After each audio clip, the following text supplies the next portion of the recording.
सोलापूर मंगळवेढा इथे एका महिलेचा जळून मृत्यू झाल्याची घटना घडल्यानं खळबळ उडाली होती। मात्र ज्या महिलेला मृत मानलं जात होतं ती मात्र प्रत्यक्षात जिवंत असल्याची धक्कादायक माहिती समोर आली होती।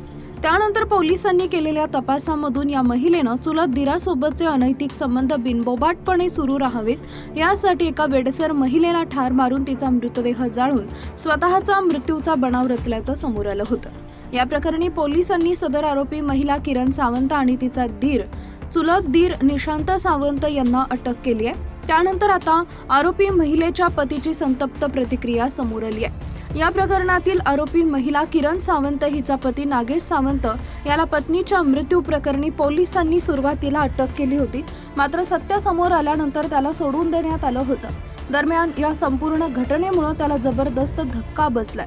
तो म्हणाला की या घटनेमुळे आमचं संपूर्ण कुटुंब भीतीच्या छायेखाली आहे।